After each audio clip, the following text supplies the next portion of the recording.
Dear students, SSC CGL का हम ये 11th पेपर सॉल्व कर रहे हैं। ध्यान दीजिएगा, जो 2021 के एसएससी सीजीएल के प्रीलिम्स के पेपर अप्रैल 2022 में हुए थे, उन पेपर्स के में जो इंग्लिश लैंग्वेज का पेपर है उसी के सीरीज में ये 11th पेपर हम आज सॉल्व कर रहे हैं। इन पेपर्स को देखने से जो आगामी जो आप एसएससी सीजीएल का एग्जामिनेशन 2022 का दिसंबर या उसके बाद मेंस देने जाएंगे, तो ये निश्चित रूप से इन पेपर के सॉल्यूशन को देखने से आपको काफ़ी फायदा होगा। इनका क्या लेवल है, किस पार्ट पर आपको क्या फोकस करना चाहिए, ये काफ़ी इंपॉर्टेंट चीज़ें आपको इन वीडियोस के मार्फत देखने को मिल रही है। तो आइए, हमारा जो पहला क्वेश्चन आपके सामने है, जो कि आपको एक्टिव वॉइस में दिया गया है, इसे हमें पैसिव वॉइस में चेंज करना है। जैसे कि दिया गया है कि select the correct passive voice of the given sentence, यानी ये जो सेंटेंस है ये एक्टिव वॉइस में दिया गया है, पैसिव वॉइस में आपको चेंज करना है। सेंटेंस है she has read all the plays of the Shakespeare, तो हमें शी सब्जेक्ट है, has read present perfect tense के अंदर है, और all the players of Shakespeare ये आपका ऑब्जेक्ट है, यानी रिसीवर ऑफ द एक्शन। जब पैसिव वॉइस में चेंज करेंगे तो all the plays of the Shakespeare subject बन जाएगा। साथ में प्रेजेंट परफेक्ट का पैसिव वॉइस होता है हैज हैव के बाद been plus third form, has been have been plus third form. तो यहां पर all the plays of Shakespeare have been read होना चाहिए। अब यहां पर जहां भी हैव बीन रेड है वो आपका सही ऑप्शन होगा। तो देखिए, पहला वाला आपका इसलिए नहीं हो सकता कि ये जो आर रेड है ये गलत हो गया, यहां पर ये प्रेजेंट इंडेफिनिट का पैसिव वॉइस हो गया। ये बाकायदा परफेक्ट यानी प्रेजेंट परफेक्ट का पैसिव वॉइस है। शी को बाई हर करके लास्ट में लिख दिया, all the plays of Shakespeare यहां पर सब्जेक्ट बना दिया गया। तो सही तो ये बी है, बाकी ये पास्ट परफेक्ट का पैसिव वॉइस है, ये पास्ट इंडेफिनिट का पैसिव वॉइस है। जबकि देखिए, ये रूल है कि एक्टिव वॉइस का जो टेंस है उसी टेंस को पैसिव वॉइस में लिखा जाता है। ठीक है, जैसे प्रेजेंट इंडेफिनिट में प्लूरल सब्जेक्ट के साथ वर्ब की बेस फॉर्म और सिंगुलर के साथ बेस फॉर्म में एस एस लगाते हैं। इसका पैसिव वॉइस सब्जेक्ट के अनुसार इज आर एम लगाकर वर्ब की थर्ड फॉर्म बनता है। तो यहां पर हैज या हैव रेड प्रेजेंट परफेक्ट है, तो हैज रेड प्रेजेंट परफेक्ट है। ये पैसिव वॉइस में चेंज करेंगे तो सब्जेक्ट के अकॉर्डिंग हैव बीन रेड या हैज बीन रेड हो जाएगा। सब्जेक्ट प्लूरल था, इसलिए बी आंसर सही है। अगला देखिए, यहां पर एंटोनिम पूछा गया है, एक शब्द डीवीएस। ठीक है, डीवीएस के देखिए यहां पर जो अपन ऑप्शन को अगर चेक करें तो डीवीएस का मतलब होता है जो व्यक्ति बहुत कुटिल है। ठीक है, यानी वो कपटपूर्ण है, अनाचारी है, उसे हम लोग डीवीएस यानी बेईमान नहीं वो मान लीजिए। अब यहां पर इसका जो एंटोनिम उल्टा शब्द पूछा गया, तो डिसऑनेस्ट तो बेसिकली इसका सिनोनिम हो गया, इसलिए नहीं हो सकता। क्रोकेट का भी यहां पर दो मीनिंग है, एक तो कोई भी रास्ता घुमावदार होता है वो होता है, इसके अलावा क्रोकेट का मतलब होता है वो धोखेबाज, छल करने वाला, कुटिल है, और वो डिसीटफुल होता है उसे भी, तो ये भी इसका सिनोनिम हो गया। तो ये भी आपका ऑप्शन, हाँ ये सिनोनिम तो है पर पूछा गया क्या है, एंटोनिम। क्राफ्टी का मतलब भी होता है कनिंग, यानी बहुत तेज तर्रार, स्टूड जिसे कहते हैं, अपना काम निकलवाने के लिए कपटपूर्ण भी काम कर सकता है, छल भी कर सकता है, कपट भी कर सकता है, तो ये भी सिनोनिम जैसा हो गया। यहां पर इसका जो सही एंटोनिम है वो है सिंसियर। अगर ये ऑनेस्ट होता डिसऑनेस्ट की बजाय, तो यहां पर ऑनेस्ट भी इसका एंटोनिम होता है डीवीएस का। बाकी ये तीन तो ये मान के चलिए कि इसके सिनोनिम ही हो गए। ठीक, तो डीवीएस एक अच्छे लेवल का शब्द है, और आपको एडवांस्ड लेवल वर्ड पावर बढ़ाने के लिए युवाम की जो हमारी हाई लेवल वॉकेब की बुक है, एंटोनिम सिनोनिम की बुक है, साथ में इडियम्स, फ्रेजेस और वन वर्ड सब्स्टिट्यूट्स की बुक है, और इनके साथ जो रिकॉर्डेड कोर्सेज हैं, तो इन बुक्स को पढ़ना चाहिए, रिकॉर्डेड कोर्स देखना चाहिए। और ग्रामर के लिए हमारी युवाम की इंग्लिश ग्रामर पढ़ें और साथ में रिकॉर्डेड वीडियो कोर्स पढ़ेंगे, तो ये पूरा पार्ट आपका कवर हो जाएगा। आइए, अगला क्वेश्चन अगेन आपको सिनोनिम पूछा गया है, थ्रेशोल्ड। देखिए, थ्रेशोल्ड का जनरली जो सामान्य मीनिंग है वो ये है कि जिसे आप घर वगैरह में जब दरवाजे में घुसते हैं तो दरवाजे में जो बीच में जो थली जिसे कहते हैं हम लोग, प्लेटफॉर्म लगा हुआ होता है, इसको हिंदी में थली कहते हैं। ठीक है, कोई भी दरवाजा तो दरवाजा जिसके ऊपर खुलता है तो उस पर जो नीचे जो पत्थर का एक बेस बना हुआ होता है उसे हम लोग थ्रेशोल्ड कहते हैं। इसके अलावा इसका एक फिगरेटिव यूज है कि कोई भी काम शुरुआत करते हैं तो उसकी जो बिगिनिंग लाइन है उसे भी हम लोग थ्रेशोल्ड कहते हैं। तो यहां पर इसका आप देखिए अलग अलग मीनिंग जो शब्द दिए हुए हैं। सिनोनिम क्या हो सकता है?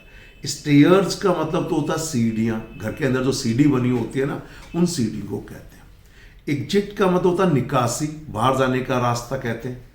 विंडो का मतलब होता है खिड़की, और डोरवे वही देखिए दरवाजे पर, ये इसका बेसिकली सिनोनिम है डोरवे। ठीक, यानी दरवाजे पर जिससे बाहर निकलते हैं, जिसे थली कहते हैं, वही डोरवे है। तो यहां पर थ्रेशोल्ड का सिनोनिम डोरवे है। ठीक, फिर आपको एंटोनिम पूछा गया ऑक्यूपाइड। बेसिकली ये ऑक्यूपाइड आया है ऑक्यूपाई से। इस ऑक्यूपाई के सिचुएशन के हिसाब से 3-4 मीनिंग होते हैं। पहला मीनिंग देखिए, अगर कोई भी घर में कोई बड़ा सामान और जगह ज़्यादा घेरता है तो यार ये टेबल बहुत बड़ी है, ये बहुत स्पेस को ऑक्यूपाई करेगी, तो वो भी ऑक्यूपाई करना होगा। इसके अलावा मान लीजिए कोई आदमी के पास ढेर सारा काम है, कहते हैं यार मैं तो ऑलरेडी, मेरे पास तो इतना काम है, मैं पूरी तरह से ऑक्यूपाइड हूँ। ठीक, तो यहाँ पर इसके सिनोनिम के जो एंटोनिम पूछा गया है, ऑक्यूपाइड का मतलब यहाँ पे टाइम के हिसाब से फ्री, बिल्कुल इसका अपोजिट वर्ड के रूप में सही है। ऑक्यूपाइड का मतलब ऑलरेडी मेरे पास इतना काम है कि मैं बिल्कुल फ्री नहीं हूं, मैं पूरी तरीके से काम से घिरा हुआ हूं। तो यहां पर इसका जो एंटोनिम होगा वो फ्री होगा। लेट का मतलब तो देरी से, वास्ट का मतलब विस्तृत, बहुत बड़ा, और न्यू का मतलब नया। तो ऑक्यूपाइड अलग उसमें यार बहुत अच्छा शब्द है, आप किसी अच्छी डिक्शनरी से इसके सारे मीनिंग जरूर देखें। अगला देखिए, आगे आपको एक सेंटेंस दिया गया है और ये डायरेक्ट स्पीच में है, आपको इसको इनडायरेक्ट में चेंज करना है। ठीक है, इनडायरेक्ट में तो यहां पर है please allow me to leave now, कृपया अब मुझे जाने के लिए अलाउ कर दीजिए, ये इसका मीनिंग है। किसने कहा? Ritika said to her teacher, Ritika ने अपनी टीचर से कहा। तो देखिए, रितिका टीचर से कह रही है तो सिर्फ वो रिक्वेस्ट कर सकती है, तो यहां पर होगा रितिका रिक्वेस्टेड हर टीचर। तो हर टीचर यहां माई कर दिया तो ये तो होगा ही नहीं, रिक्वेस्टेड हर टीचर। और चूंकि ये एक तरीके से किसी से रिक्वेस्ट की गई है, इंपरेटिव सेंटेंस है। ठीक, तो यहां पर कोई कंजंक्शन नहीं लगेगा, इन्वर्टेड कोमा को हटा के डायरेक्ट टू लगा देंगे हम लोग, और ये प्लीज भी हट जाएगा क्योंकि रिक्वेस्ट शब्द ऑलरेडी आ गया। ठीक है, तो यहां पर और नाउ का देन हो जाएगा, नाउ का क्या हो जाएगा? देन हो जाएगा। तो पहली बात तो देखिए, यहां पर नाउ का नाउ रह गया तो ये भी आपका आंसर नहीं हो सकता। ठीक, तो अब सही जो है वो Ritika requested a teacher to allow her to leave then, तो यहां पर टू लीव देन, और यहां पे चूंकि उसको जाने के लिए कहा गया तो मी नहीं आएगा, तो यहां पर सही ऑप्शन है बी। ओके, आइए अगला हम लोग फिर देखते हैं, और ये वन वर्ड सब्स्टिट्यूट पूछा गया है। ठीक है, वन वर्ड सब्स्टिट्यूट के हिसाब से अगर देखें तो इस seat for a passenger on A bicycle और मोटरसाइकिल। देखिए, ज्यादातर लोग इसके बारे में लोगों को मालूम नहीं होता है। साइकिल के पीछे सीट लगी होती है, उस पर कुछ लोग बैठ के यात्रा करते हैं। मोटरसाइकिल के भी दो लोगों के बैठने के लिए होती है, तो पीछे वाली सीट को क्या कहते हैं? तो देखिए, इसका सीधा सा मीनिंग है, इसका पीछे वाली सीट को हमेशा पिलियन कहा जाता है। क्या कहा जाता है? पिलियन।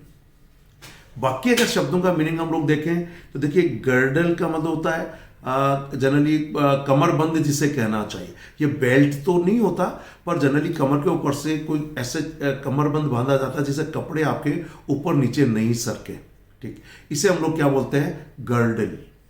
ब्राइडल का मतलब होता है लगाम, जैसे घोड़े वगैरह को कंट्रोल करने के लिए, किसी जानवर को कंट्रोल करने के लिए रस्सी वगैरह, सांकल वगैरह, चैन वगैरह होते हैं ना, उसे हम लोग ब्राइडल कहते हैं। और कुशन तो एक तरह से छोटा तकिया होता है जो सोफा वगैरह पे लगा रहता है, पीठ के पीछे जनरली लगाते हैं। ठीक, अगला देखिए, यहां पर पैसिव वॉइस में इसे चेंज करना इस सेंटेंस को, और यहां मॉडल वर्ब कुड का यूज हुआ है। You could put your money to good use, कि आप अपने पैसे को अच्छे यूज के लिए डाल सकते हैं, लगा सकते हैं। तो यहां पर ऑब्जेक्ट है योर मनी, इसे सब्जेक्ट बनाया जाएगा। ठीक है, कुड का कुड ही रहेगा, लेकिन यहां पर कुड के बाद बी लगेगा और बी के बाद जो वर्ब है उसकी थर्ड फॉर्म, तो पुट की थर्ड फॉर्म पुटी रहती है, तो होना चाहिए your money could be put. So could be put जिसमें होगा वही सही आंसर है, यहां पर एक ही में कुड बी पुट, बाकी देखिए किसी में भी नहीं है, देखिए नहीं है ना, ठीक है। तो could be put to good use यानी सी आपका सही है, केवल आपको उसका मॉडल और टेंस देखकर आप आंसर निकाल सकते हैं, ठीक। आइए अगला 8 नंबर क्वेश्चन पर, ये ग्रामर का पार्ट है। एक सेंटेंस को 4 पार्ट में डिवाइड किया गया है, किसी एक पार्ट में एरर है, कौन से में एरर हो सकती है ये आपको देखना है। पहला पार्ट है there have been 3 breaks in our society this month. पहले तो देखिए कि इस महीने हमारी सोसाइटी में 3 ब्रेक्स इन हो चुके हैं। ये ब्रेक्स इन का मतलब क्या होता है? ब्रेक्स इन का मतलब है कि चोरी छुपे घर में खिड़की दरवाजे को तोड़कर जो घटनाएं होती हैं चोरी की, बर्गलरी की, उन्हें हम लोग ब्रेक इन कहते हैं। क्या कहते हैं उन्हें? Break in. तो बेसिकली ये जो शब्द है ये है ब्रेक इन। अब इसका जब प्लूरल बनाएंगे, क्योंकि ये 3 आ गया ना, तो जो प्लूरल बनेगा वो ब्रेक में एस नहीं लगेगा, वो इन में लगेगा। तो ये बेसिकली ब्रेक इंस होना चाहिए। क्या होना चाहिए? ब्रेक इन, इंस, ब्रेक इंस। तो ये एक तरह से नाउन है और इसका मतलब है चोरी की घटनाएं, ठीक है। तो हमारी इस महीने, दिस मंथ, इस महीने हमारी सोसाइटी में 3 चोरी की घटनाएं हो गई, यानी वो तोड़फोड़ करके तोड़कर घर में घुस गए, सामान उठा के चले गए। तो ये जो ए पार्ट है इसमें इसको दिया गया है, तो यहां पर ये ब्रेक्स इनकी बजाय ब्रेक इन्स होगा। ओके, आइए अगला देखिए। एक पार्ट को 3 पार्ट में डिवाइड किया गया है। एक पार्ट ग्रामेटिकली गलत हो सकता है और अगर सही है तो नो एरर वाला आपको ऑप्शन देना है, और गलत है तो कौन सा पार्ट गलत है। तो पहले कहा गया take care for keep your valuables safely. तो देखिए ये फॉर कीप यहां पर नहीं होगा, यहां पर take care to do something होता है। तो यहां पर जो सी पार्ट है ये गलत है, होना चाहिए take care to keep your valuables safely. तो यहां पर फॉर कीप की बजाय टू कीप होगा। अगला ये, अगला एक इनकरेक्टली स्पेल्ड वर्ड बताना। देखिए कभी सही स्पेलिंग वाला, यानी एक शब्द की स्पेलिंग सही होती है और 3 की गलत होती है। कभी कभार ये एक शब्द की स्पेलिंग गलत होती है और 3 की सही होती है। तो देखिए टेन्योर ये बिल्कुल सही है। डायगोनल की स्पेलिंग गलत है, यहां पर ये ए और होना चाहिए, ये होना चाहिए डाई ए। इसे विकर्ण कहते हैं। जैसे कोई मान लीजिए ऐसा स्क्वायर है और इसमें जो तिरछी लाइन जो कहीं ना, इसको डायगोनल ए कहते हैं, ये डायगोनल, ठीक है। पार्टनर की स्पेलिंग सही है और ऑब्लिक की स्पेलिंग भी सही है। अगला सेंटेंस है नो सब्स्टिट्यूशन रिक्वायर्ड। देखिए हमारी गलती से इसमें कुछ पार्ट छूटा है, एक पार्ट बोल्ड होना चाहिए था, जो हमारी गलती से बेसिकली ये पार्ट बोल्ड नहीं हुआ है। तो इसमें से कौन सा पार्ट होगा, वो तो ये जो है ये आई शैल रीच बोल्ड है, मान लीजिए ये बोल्ड पार्ट है, क्लियर है, I shall reach bold part है। अब ये गलत हो सकता है, अगर ये सही है तो नो सब्स्टिट्यूशन रिक्वायर्ड है, गलत है तो सही क्या होगा। तो देखिए यहां पर ये सेंटेंस है I shall certainly write to you when I shall reach Bengaluru, कि मैं आपको निश्चित रूप से लिखूंगा जब बेंगलोर पहुंच जाऊंगा। देखिए हिंदी में ऐसा कहा जाता है, लेकिन जब हम लोग फ्यूचर के 2 सेंटेंसेस जोड़ते हैं तो जो मुख्य वाक्य यानी प्रिंसिपल सेंटेंस जो होगा, मेन सेंटेंस होगा, वो तो फ्यूचर में होगा, पर जो सबऑर्डिनेट सेंटेंस है जो कि एडवर्ब क्लॉज के रूप में यहां पर यूज किया गया है, ये सबऑर्डिनेट सेंटेंस है, ये फ्यूचर में नहीं होगा, ये प्रेजेंट इंडेफिनिट में ही होगा। तो यहां आई शैल रीच की जगह सिर्फ होना चाहिए आई रीच। अब ये किस पार्ट में दिया हुआ जरा खुद देखिए, और ये दिया हुआ आई रीच। ओके, तो बी आपका यहां पर सही है। अगला देखिए यहां पर जो दिया गया वन वर्ड सब्स्टिट्यूट से रिलेटेड एक क्वेश्चन दिया गया, वन हु नोज एवरीथिंग, यानी वह व्यक्ति जो सब कुछ जानता है। हालांकि यह केवल भगवान ही हो सकता है। कौन हो सकता है? केवल भगवान ही हो सकता है जो सब कुछ जानता है। तो यहां पर यह ऑमनीसिएंट होगा। ऐसे होता है ना ऑमनीपोटेंट, प्रेजेंट एवरीवेयर। तो ये वन वर्ड सब्स्टिट्यूट तो आपको रटना है, याद होना ही चाहिए। अब देखिए बाकी के मीनिंग देखते हैं। एक्सपीरियंस का मतलब तो अनुभवी होता है, तो यहां पर नोज एवरीथिंग हो ही नहीं सकता। इनविंसिबल का मतलब अजेय होता, that can not be conquered, जिसे जीता नहीं जा सके, यानी जो अनकॉन्करेबल है, इसका सिनोनिम है अनकॉन्करेबल। नाइव का मतलब होता सीधा साधा भोला भाला, जिसे कई बार कहते हैं यार बहुत ही नासमझ हो तुम तो यार, यानी बहुत ही सीधे साधे भोले वाले हो, हर कोई धोखा जिसको दे देता है, हर कोई उसको बेवकूफ बना देता है, उसे नाइव कहा जाता है। तो ये सिनोनिम, एंटोनिम और वन वर्ड सब्स्टिट्यूट तीनों में पूछे जाने के चांसेस होते हैं, ठीक। पर यहां पर आपका सही आंसर है बी, ऑमनिसिएंट। ओके, आगे देखिए फिल इन द ब्लैंक का दिया हुआ है, और ये all the guests were shocked at his laughter. कौन सा लाफ्टर? अनरिकग्नाइज, जिसको नहीं पहचाना गया, नहीं हो सकता। अनरिस्ट्रेन्ड बिल्कुल है, जिस पर लगाम नहीं लगाई जा सकी, बेलगाम जिसे कहते हैं, यानी उसकी हंसी ऐसी थी जिस पर कोई रोक नहीं सकता था, इस पर कोई कंट्रोल नहीं था, बेलगाम थी। तो अनकंट्रोलेबल लाफ्टर यहां पर है, सही आंसर होगा बी। अनरिजॉल्व्ड का मतलब होता है जिसे सुलझाया नहीं गया हो, और रिमार्केबल का मतलब होता है ना कि बहुत ही रिमार्केबल है, उल्लेखनीय, तो उसका उल्टा है अनरिमार्केबल, लेकिन यहां पर आंसर होगा बी। अगला क्वेश्चन आपका दिया हुआ है ईडियम से रिलेटेड, और ये इजी मनी। बिना मेहनत के फोकट में जो पैसा कमाता है ना, वो इजी मनी कहलाता है। तो देखिए कलेक्ट समवन्स कैश फॉर, ये नहीं होगा। Work hard to earn money, no, ये तो इजी मनी है भाई। Have no difficulty in collecting money, ये भी इजी मनी है, तो ये होगा make money without much effort, may be illegally, बोले गलत तरीके से कमाया जाए, पर बिना प्रयास के जो पैसा कमाया जाता है वो इजी मनी कहलाता है। और आजकल ज्यादातर अपराध इस इजी मनी के कारण ही हो रहे हैं। क्लियर है? अगला देखिए, while the online class was going on they had to keep their cameras on. ये गलत हो सकता है, अगर सही है तो नो सब्स्टिट्यूशन रिक्वायर्ड, गलत है तो क्या गलत है? सो फिर पढ़िए, while the online class was going on, जब ऑनलाइन क्लास चल रही थी, ठीक है, they had to keep their cameras on, तो उन्हें अपने कैमरे ऑन यानी चालू रखने होते थे। देखिए ये सही है, यानी यहां पर होगा नो सब्स्टिट्यूशन रिक्वायर्ड। आ जाइए, अगला है परजरी। देखिए बेसिकली परजर एक शब्द होता है, इसका मतलब होता है कसम खाकर, सौगंध लेकर कोर्ट में यानी न्यायालय में झूठ बोलना। तो परजरी का मतलब ये होता है न्यायालय में झूठ बोलने का अपराध जो करता है, झूठ बोलने का अपराध, उसे परजरी कहते हैं। मेलंकली का मतलब तो होता है उदासी, बहुत गहरी उदासी जो लंबे समय तक रहती है, दैट इज मेलंकली। बहुत अच्छा शब्द है, हमारी जो हाई लेवल वॉकेब की बुक है उसमें ऐसे एडवांस लेवल वर्ड मिलेंगे, ठीक है। फ्रैंकनेस का मतलब तो जो ईमानदारी जो होते हैं उससे रिलेटेड है, तो ये भी आपका नहीं होगा।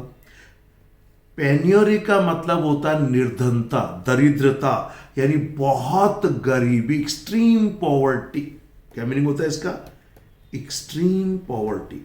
देखिए आपको एडवांस लेवल वर्ड पढ़ने के लिए, समझने के लिए, जो हमारी युवाओं की हाई लेवल वॉकेब है वो किताब खरीदें। जो हमारा एंटोनिम सिनोनिम का उस बुक के आधार पर जो रिकॉर्डेड वीडियो कोर्स है एडवांस लेवल वर्ड्स के, उसे बार बार देखें और उनकी पीडीएफ देखेंगे तो आपको एडवांस लेवल वर्ड्स की जानकारी हो जाएगी।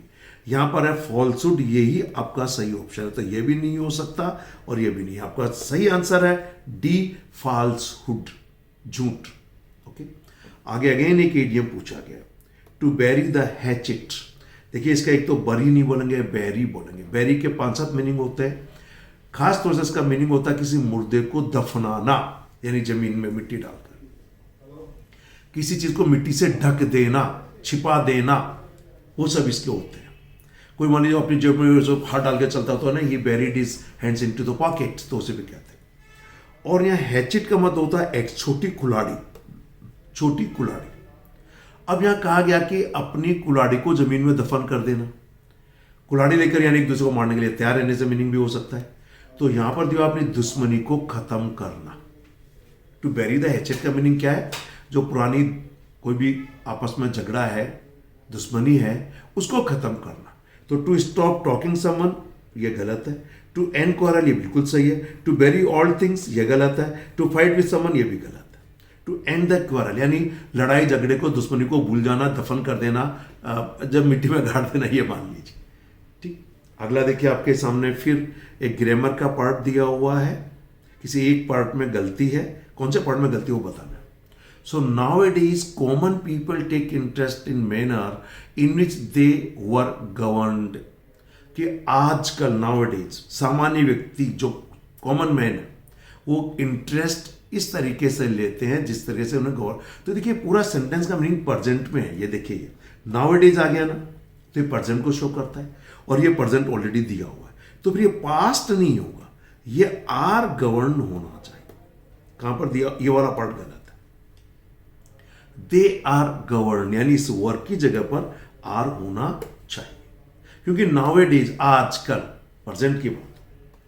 अगला देखिए यहां पर 4 सेंटेंस दिए, जम्बल्ड है। हर वीडियो में मैंने इन्हें सोल्व करने का तरीका बताया है, मैं अभी फिलहाल तो आप इसको जल्दी से पढ़ें और कौन सा पहला होगा, यानी ये जम्बल्ड ऑर्डर में है, लॉजिकली सोचते हुए इनका मीनिंग समझते हुए पहला सेंटेंस कौन होगा, दूसरा कौन सा होगा, तीसरा कौन सा, तो ये पढ़ते हैं। ये कंजंक्शन से शुरू हुआ है कि पहला सेंटेंस नहीं हो सकता, but instead of asking the guest to rest he said I have arranged to take you for shikar. The host welcomed him warmly. At last he arrived at the beautiful city. आखिरकार, तो ये भी connector है, ये भी नहीं होगा। Great preparation were made for Amir of Isfahan's journey to Shiraz, कि बहुत बड़ी तैयारियां की गई है जो इस्फहान के जो अमीर हैं उनकी शिराज यात्रा के लिए। तो ये पहला जो होगा वो डी होगा। अब डी पहला किस में, देखिए यह आंसर नहीं हो सकता और ये भी नहीं हो सकता, ठीक है। सो पहला हो गया, at last he arrived at beautiful city, तैयारी की गई, फिर वो आ गया। द होस्ट वेलकम्ड हिम, फिर ये देखिए ये होगा, ये डी के बाद सी होगा, फिर बी होगा, फिर ए होगा। सॉरी,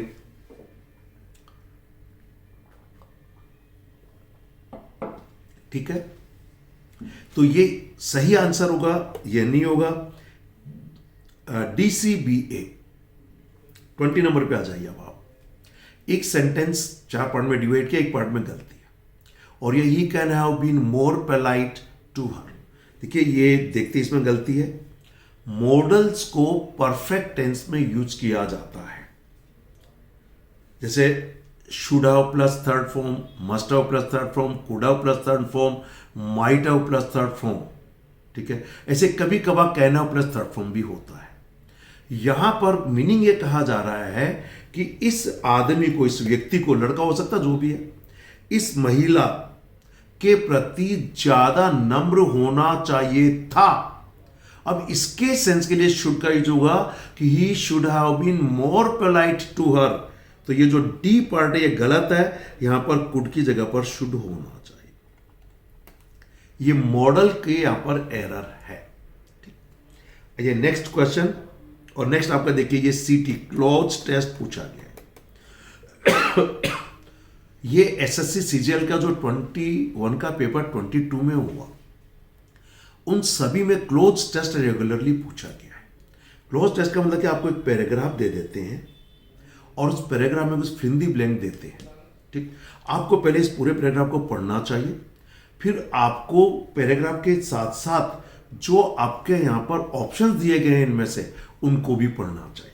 तो आइए एक बार पूरा पढ़ लेते हैं। Not a year passes without controversy over the national sports awards, कि जो नेशनल स्पोर्ट्स अवार्ड्स हैं, ठीक है, उनमें कोई भी ऐसा साल नहीं बीता कि वहां कंट्रोवर्सी नहीं होती हो, ठीक है। मतलब हर साल कंट्रोवर्सी होती है।